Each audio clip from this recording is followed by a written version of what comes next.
Boa tarde.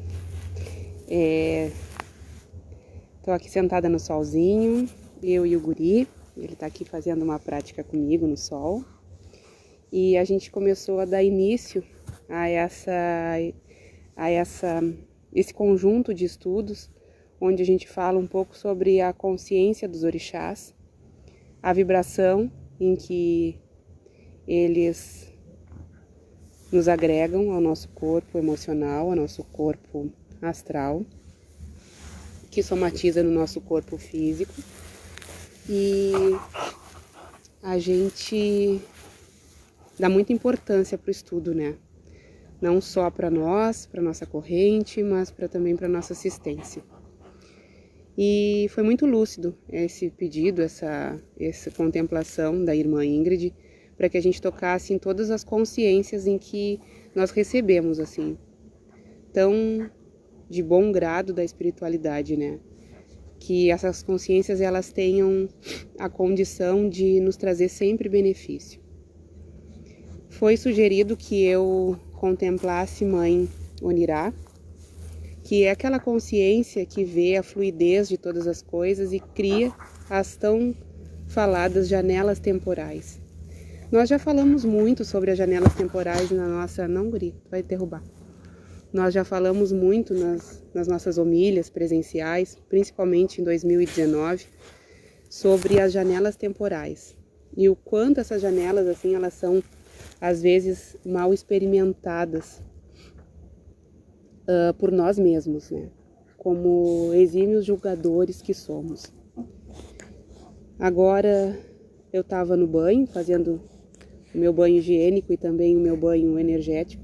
Hoje eu usei a erva boldo para harmonizar o meu corpo emocional, meu corpo etérico. E eu estava pensando em que situação do Evangelho Mãe Onirá se enquadraria? Em que forma de manifestação consciencial Jesus, em suas passagens, manifestou Mãe Onirá? Isso é algo muito pessoal, muito, muito íntimo e muito pessoal do praticante, quando a gente procura dentro do Evangelho uma consciência de orixá.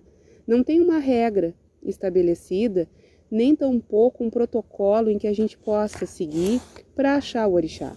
Isso vai muito das nossas práticas. E eu só fui agora buscar o orixá enquanto eu tomava banho, minutos antes de sentar aqui para conversar com todos vocês.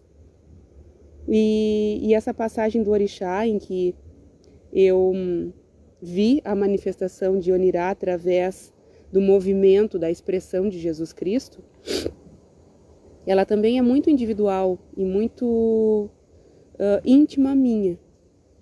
Então vamos iniciar falando sobre Mãe Onirá e as janelas temporais.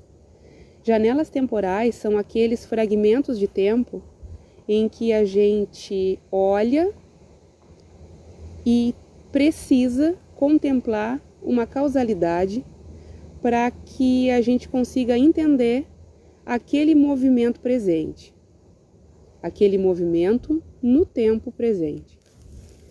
Mãe Onirá, quando ela é manifestada de forma frequente, a gente começa a entender que o mundo ele trabalha sempre buscando harmonia. Por mais que o evento seja danoso, ele vem simplesmente expurgar ou evidenciar a geração de um ato, de uma reação pretérita. E que ali, naquele momento, a lei, né, a causa e efeito, está sendo manifestada. Existem muitos eventos em que nós, por olharmos apenas o ato em si, nós julgamos errado, né? Muitas vezes até a gente releva a inteligência de Deus, porque é tão abrupto a nossa inteligência que nós não conseguimos entender o motivo pelo qual aquilo acontece.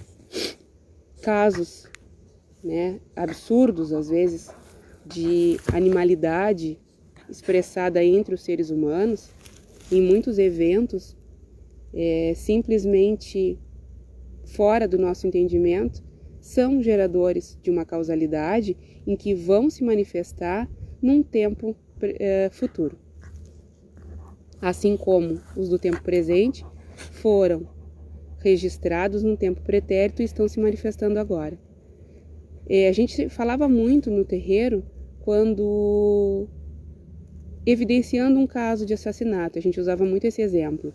A gente olha e a nossa janela, num domingo de manhã, o exemplo que a gente usava para poder explicar essa consciência de orixá, e via um assassinato, via um homem matando o outro. Quando a gente via aquilo, a gente julgava naturalmente o agressor e o agredido. E em outra situação, se a gente fosse olhar num contínuo de existência bem próximo, ou seja, 1 a 2 horas antes, a gente poderia ver que o agressor, naquele momento, poderia ter tido a família inteira abatida pelo agredido. E isso são um exemplo banal, corriqueiro, do cotidiano, em que Mãe Onirá está presente. Mãe Onirá, dentro da teologia de Cáritas, é aquela consciência que vê a fluidez da causalidade. E quando a gente já contemplou outras consciências, como Pai Xangô e Mãe Obá, a gente vê que tudo está interligado. Todos os eventos em que acontecem no mundo está interligado. Não existe nada que esteja afastado um do outro. Então, tudo tem uma ação, uma reação, uma causa e um efeito. Dentro da teologia de Cáritas, a gente vê como aquele que oferta flores para as borboletas e que no mesmo momento, se está na beira de um lago e chega uma manada de búfalos, ele se coloca seguro na ilha que está ali presente. Dentro do Evangelho, eu agora, como eu falei para vocês no banho, eu contemplei Mãe Onirá como aquela passagem de Jesus Cristo em que vê a mulher sendo apedrejada. Nós falamos há poucos dias, se não me engano, nessa passagem do Evangelho, quando nós tocamos nos pontos riscados. E está lá na prática esse texto, lá na página esse texto. Só que dessa vez a gente vai olhar o mesmo trecho com uma outra visão, a visão da consciência do orixá, a manifestação de Onirá dentro desta passagem do Evangelho, que é João, capítulo 8, versículo de 1 a 11, onde essa mulher que foi evidenciada num ato de adultério, foi levada a Jesus, pedindo que ele a julgasse como pelas leis do judaísmo primitivo. E Jesus, perguntando entre eles os juízes, que estavam a levando, se caso algum deles não tivesse pecado, que começasse ali o apedrejamento. Naquele momento todos os homens foram se retirando, enquanto Jesus riscava com o dedo o solo. E nesse momento a gente vê que aquela mulher, que se não fosse por aquele momento propício de uma causalidade benéfica que ela havia gerado de forma num momento pretérito, ela já estaria sendo apedrejada e julgada pelos mesmos homens que, pelos seus certos e errados, iriam a julgá-la como errada, já tendo cometido muitos erros. Hoje, na hora do almoço, em uma contemplação de diálogo com o Eduardo, a gente falou muito sobre o certo e o errado. E o que significa isso, Porque o certo para mim e o errado para mim, ele é muito íntimo, para os meus valores, para as minhas contemplações, para as minhas práticas. Diferente para ele. Diferente para vocês todos em que estão aqui vendo. Então, isso é muito individual, porque a gente monta a nossa vida de acordo com os nossos valores. Então, os nossos certos e errados, eles estão muito ligados a esses valores. Jesus Cristo, ele era a manifestação humana de Deus. Onisciência, onipotência, onipresença. Então, pela onisciência, ele é sabedor de todas as coisas.